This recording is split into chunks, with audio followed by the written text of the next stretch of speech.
Oh, ini ada pertanyaan. Oh iya, Dari teman-teman. Dari Bu Sila. SEO itu berarti promo produknya di mana ya, Kak? Sama biar kalau di search lewat Google jadi teratas ya, dari Ibu Sila Nuris. Silakan, Rolet juga boleh. Oke, jadi si SEO itu bukan tempat untuk menjual. Sebenarnya SEO itu bisa dibilang lebih ke teknik ya, kan dia search engine optimization. Jadi sebetulnya untuk kita mengoptimasi untuk kita menjalani SEO ini, sebetulnya ada beberapa hal yang harus kita lakuin dulu. Ya kan, salah satunya misalnya nih kalau punya website, keywordnya harus dibenerin. Kita harus riset dulu, of course kan. Kayak misalnya tadi ya, kita mau punya service, misalnya service-nya itu misalnya jasa direct mobil tadi misalnya. Nah, kita juga pertama harus punya asumsi dulu.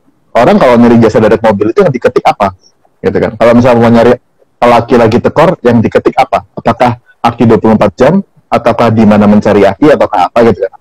Nah, tapi biasanya kalau kita search keyword itu dari Google itu biasanya ada beberapa suggestion yang dikasih ketika kita riset ya, bahwa variasi itu kata-katanya kayak gini.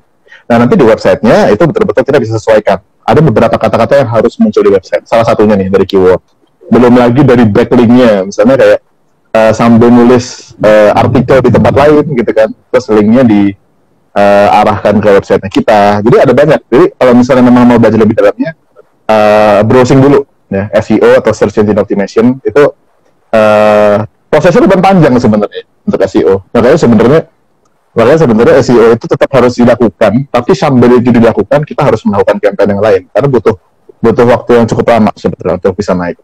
Apalagi kalau ternyata ini satu poinnya tadi kebetulan mungkin kita juga kelewatan ya, belum menyebutin. Waktu kita riset gitu kan, ada beberapa keyword yang memang sudah keruh persaingannya. Ya. Jadi itu ada kelihatan seberapa keruh sih sebetulnya persaingan di bisnis ini gitu kan. Artinya kalau misalnya kayak tadi Rio sempat cerita gitu kan, gimana caranya teh saya bisa nomor 1 nih gitu kan. Padahal dia masuk dalam keadaan kompetitor udah gila-gilaan gitu kan. Susah. Misalnya teman-teman mau punya bisnis ya, let's say hosting dan domain misalnya untuk website. Coba aja teman-teman coba ketik ya jasa pembuatan website apa segala macam itu. Masuk yang keluar dan kata kunci apapun yang keluar cuma satu, mega hoster. Karena itu udah terlalu gede. Mau dilawan gimana pun yang keluar itu aja, mega hoster, rumah web dan segala macam. Artinya harus masuk dengan cara lain gitu kan. Dia harus dengan keyword yang lain, harus dengan value produk yang lain supaya kita bisa menggunakan kata-kata yang berbeda. Karena ini satu tips yang mungkin saya bisa bagi ke teman-teman ya. Customer yang kita pilih itu menentukan produknya seperti apa, gitu kan. Jadi kalau misalnya teman-teman belajar dari merek-merek handphone, misalnya nih ya, merek-merek handphone, biasanya kan dia ada keterangan misalnya handphone Vivo nih, 48 megapiksel AI kamera gitu kan. Nah, bandingkan sama misalnya Xiaomi gitu, dia pakai Snapdragon berapa gitu kan, kamera sensor Sony IMX berapa. Kenapa kok mereka pakai kata-kata yang beda kayak gitu? Karena mereka tahu yang satunya orang nggak ngerti spek, nggak mungkin dijualin kayak tadi Snapdragon berapa, prosesor 7 nanometer, dia nggak tahu gitu ya. Yang ini orang yang cuma peduli spek doang. Dia kadang-kadang nggak peduli value yang lain, yang penting speknya tinggi gitu kan. Makanya disebutin speknya. Nah sama, kalau misalnya teman-teman untuk keywordnya terlalu general, itu akan susah.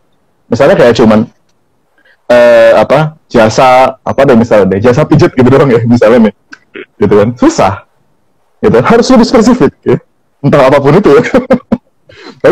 harus lebih spesifik karena kita juga harus ngelihat persaingan di situ sudah ada apa enggak. Dan biasanya orang juga orang-orang terutama nih produk-produk tertentu yang punya customer yang entusias gitu kan, yang dia hobi atas hal tertentu, misalnya hobi jam lah, hobi mobil, hobi apa, biasanya searchingnya beda, ya kan? Orang yang hobi sama gadget nggak mungkin dia search handphone dengan kamera 48 megapiksel, nggak mungkin. Dia pasti nyari, misalnya nih, dia tahu bahwa keywordnya akan selalu, let's say Snapdragon 865 termurah, gitu kan? Terus nah, jadi itu ada kata-kata yang hanya dikeluarkan oleh market tertentu, itu teman-teman harus cari. gitu kan. Kalau teman-teman yang sudah lama di suatu bisnis tertentu, biasanya ngerti dalam bisnis itu kata-kata apa sih yang paling sering digunakan gitu kan. Gunakan kata-kata yang seperti itu untuk mengurangi kompetisi, sehingga teman-teman nggak akan bersaing sama kata-kata yang terlalu general tadi.